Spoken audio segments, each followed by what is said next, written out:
Hello, it's good to be here. Today I'm going to talk about my latest pattern that I've sewn.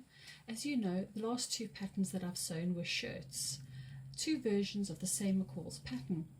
I decided to try another shirt because for summer I'd like to have a couple of short sleeve versions and I thought I'd try a new design. So I found a pattern on eBay, this one here. I actually looked for it on Amazon and I looked for it on Minerva and those sorts of places, and I actually haven't seen any more of them, but there are still a couple of them on eBay.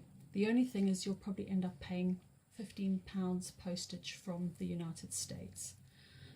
I really like this pattern. It's a completely new way of putting a collar onto a shirt.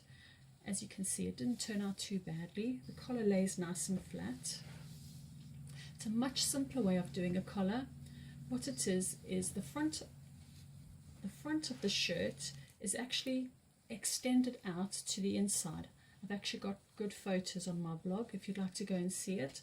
And how it works is the fold out interfacing part is the part that you sew the sew-in interfacing to. So although this is interfaced, you can't actually see any seams because the interfacing is folded inside and finished with my serger. I really like how it turned out. The only thing is it didn't turn out quite as slim as I expected. I think this is down to the fact that the one on the pattern is probably made in a stretch woven. Obviously, this being a chambray, you have to have a certain amount of ease, and I don't think I can do without any more ease because my shoulders are quite wide across the back and I normally find I need a bit more space in the back of my shirts. So all in all, aside from that, it was easy to put together. The collar, the way it's made, there was only one thing that I was unhappy with. The method they use is you use a notch, or two notches should I rather say, on the collar, and you have to tuck the last piece in. It was quite difficult to follow because I've never seen anything like it. I had to look in a number of books and I actually didn't find this assembly method in either of those reference books. But I plodded on. I think I've made a success of it. But I think if I made another one, I would make a couple of small changes.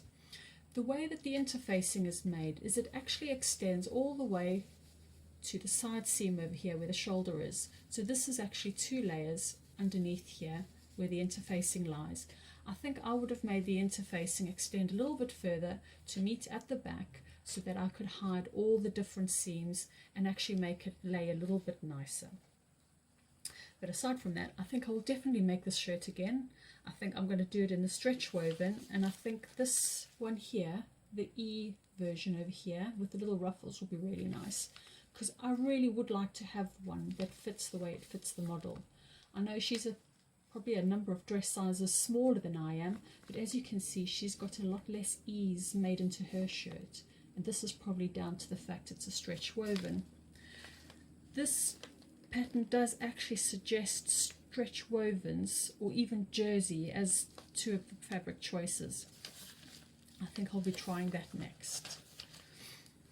If you want to see more information about how I put it together and some of the tips, tricks and some of the pitfalls I came up against and thankfully was able to fix, have a look at my blog. It's called Sew and Everything Else, and you can find it on Google. It's a blogger, so if you can't find it, you can always say Sew and Everything Else blogger on Google and you should find it. Anyway, I will post a link in the description at the bottom.